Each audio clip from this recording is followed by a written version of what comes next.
Oh, my name's Nelson Lewis Sr. I'm from Winslow, Arizona, and my wife is from say Shiprock, but we live in Winslow all these years, about 45 years.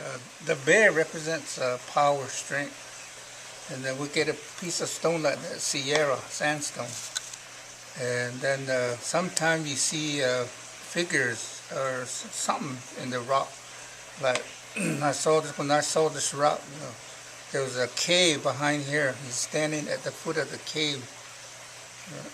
So, and then the bear, they represent the power, strength, guardian, protector. That's what they are. And then the designs on it is this one's a female rain cloud, the small one, and then the bigger one is the male clouds. And then the mountains here, and the lifeline or the heart line of the bear. That's what they call it. Then the water swirl and the eagle feathers on there. That's what it represents. And the colors, they represent the four direction, the four season, and a day represents a day. Like for instance, white is morning, white is east, and white is spring. Then it goes clockwise, turquoise, yellow, and black to the north. And then the red represents the center, represents the fire. That's what it represents. And the yucca, we use it for shampoo, the roots of that. It's used in the ceremony. So that's why I included in there. And how do you get the sand? How do you get the designs with the sand? Well, I use a watercolor brush, like just like painting.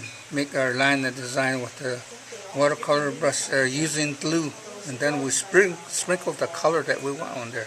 Oh. Then when it dries, it stays permanent. And then after it's all done and dry, it's sprayed with lacquer, clear lacquer. It brings out the color.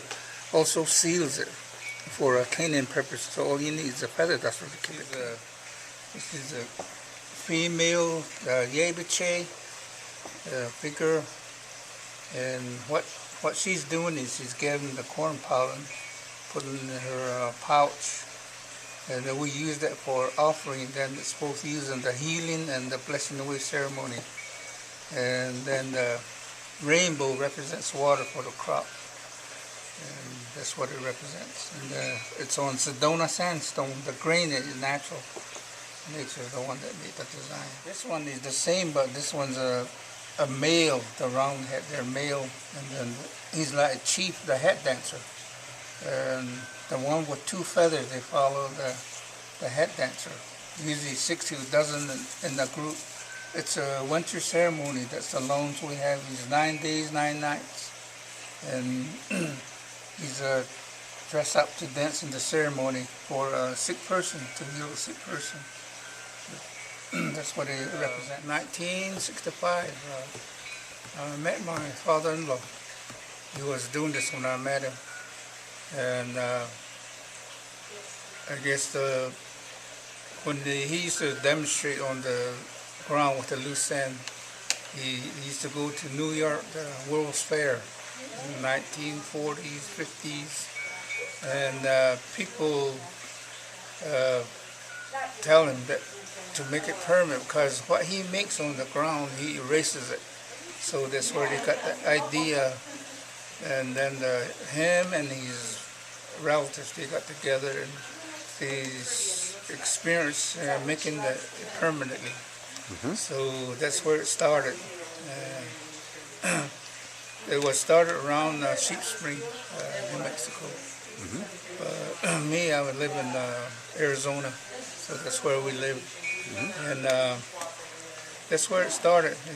He taught me how to grind the sand and the colors, and then the figures, what it means, what it represents. That's what he taught me. For 2 years, I worked for him 2 years. 1967, we started on our own. making this art.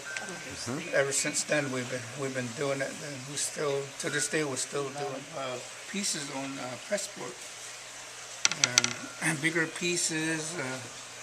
Frame it and sell it. And then 30 years ago, we came upon these rocks, just a plain white sandstone. We started on that, and then we came upon these stone that have grains in it. And we started on that over 30 years ago. We started doing the sand art on the sandstone. And that's what we like to do mostly nowadays, paint on the rocks.